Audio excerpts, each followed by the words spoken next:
E a nossa entrevista especial de hoje é com ninguém mais, ninguém menos que Ingra Liberato. Quem é que não conhece ela, essa atriz maravilhosa, uma mulher incrível que está vivendo uma fase, deu uma reviravolta, né, Ingra? Uma fase muito especial também. Sim. E essa fase que eu estou vivendo tem a ver com a minha idade, com a maturidade, né? Que eu acho que também é uma postura do programa, né? Como é que as mulheres se relacionam e como é que elas se colocam para o mundo.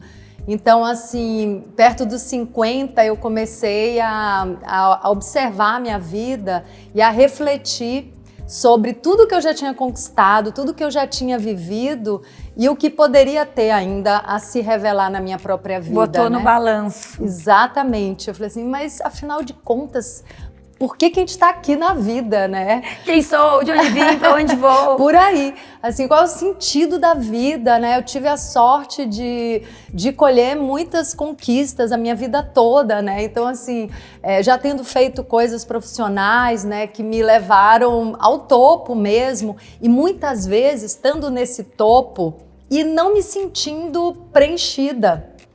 As pessoas me achando modelo de tudo, de talento, de beleza, e eu própria não me sentia. É que a fama engana muito. Sim, então eu comecei a fazer essa revisão e já tendo, né, também cumprido e vivendo o papel de mãe, comecei a falar, tá, mas eu já vivi tudo isso, e aí, né? Para que é que eu tô aqui, né? E começou essa busca, esse processo, eu comecei a olhar para as minhas limitações, as minhas fragilidades e perceber que muitas vezes eu estava usando máscara, né? Querendo ser, né, perfeita, querendo sustentar essa imagem, né, que todo mundo busca, que todo mundo quer vender. E eu falei, não, peraí, tem muita mentira aqui. Não, e as máscaras não essas da pandemia, né? Não. Máscaras essas de realmente fingir que tu... Fingir no sentido de assim, né? Tentar aparecer ou sustentar isso que as pessoas julgavam que tu era e de repente tu não era. Sim, porque eu acho até que é natural, assim, faz parte a gente ter algumas máscaras sociais de proteção, mas quando você começa a acreditar naquelas máscaras, sabe, assim, e de não dar um passo por medo de errar, que eu sou infalível, eu sou perfeita, eu não posso mais me arriscar. Quando uma artista chega nesse lugar de ter medo de se atirar, assim, sem rede de proteção, começa um processo de frustração mesmo. E aí, olhando para o meu passado, eu percebi que muitas vezes eu fugia do sucesso, né, dessa expansão do meu brilho, da minha potência, me escondia, saía de cena.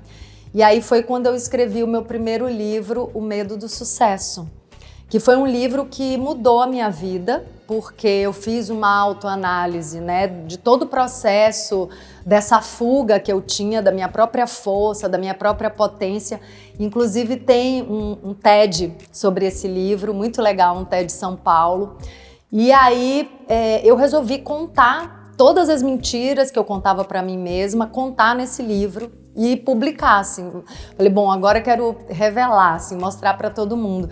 Então foi assim uma grande confissão que num primeiro momento fazia parte de uma cura pessoal, né? Assim, eu quero viver a minha verdade, eu quero poder ser quem eu realmente sou, eu quero poder arriscar, errar, eu sou humana, né?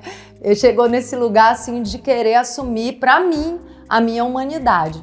De medo do sucesso, tu não teve medo dessa exposição? Tive, mas aí, muito ótimo você perguntar isso, porque eu falei assim, cara, eu não posso ter medo do medo, porque se isso é uma cura, se isso é um processo de me revelar, eu vou ter que ter coragem, agora é hora da coragem.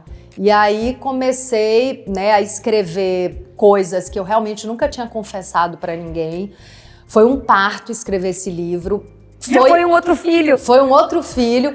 Ao mesmo tempo, eu escrevi ele em menos de 4 meses, porque assim, eu tava engasgada com muitas mentiras, né, minhas, né, responsabilidade completamente minha. Tinha hora que eu escrevia, eu falava assim, meu Deus, mas eu vou escrever isso, eu vou contar isso, não é possível. Não, é quase uma catarse, porque Total. botou tudo pra fora. Total. Aí eu contei quase tudo. Quase tudo, sempre tem alguma coisa que Não, é porque eu acho que nem cabia contar. Sim. Mas assim, tudo que tinha a ver com esse medo do sucesso, o medo da minha força, o medo do meu brilho, dos meus dons, né? De me permitir esse florescimento, de me permitir ser feliz, tudo que tinha com relação a isso tá lá. Na época que eu lancei esse livro, em 2016, ninguém falava sobre o medo do sucesso. Hoje muita gente fala, ainda bem. Na verdade, as pessoas ainda têm muito receio em falar de sucesso como se fosse um problema querer ser bem-sucedido ou ser bem-sucedido. Ainda tem esse, acho, né? As pessoas ainda têm um certo receio. É ótimo você trazer esse ponto, porque assim, na verdade, o livro também ressignifica e traz uma outra abordagem de sucesso. Que assim, o sucesso não como um lugar onde a gente está sendo o tempo todo servido e aplaudido e recebendo a atenção de todo mundo, porque isso é um decreto à infelicidade e à frustração, porque o mundo não está aqui para nos servir, né? Esse sucesso tem a ver com você se permitir florescer nos seus dons, se permitir crescer, brilhar no seu potencial máximo, só que não é para você ser servido pelo mundo, é para você estar a serviço do mundo. Então, é assim, ao contrário. Nossa, é uma visão completamente diferente. Totalmente oposta, porque assim, você não tem que esperar nada das pessoas, é você que está se doando, é você que está colocando seus dons a favor da vida, a favor da sua própria vida e da vida das pessoas. Então, aí começou um processo de autoconhecimento, Ali, tão maravilhoso, né? Assim, um florescimento, e eu comecei a não ter medo de fazer as coisas, né, que eu sentia vontade, né? Então aquela imagem que eu vendia para mim mesma de perfeição, né, e de não errar nunca, morreu, né? Assim, eu erro mesmo. E que alívio, né? Que libertação. Olha, assim, eu erro, sim, eu não sou perfeita. Sim.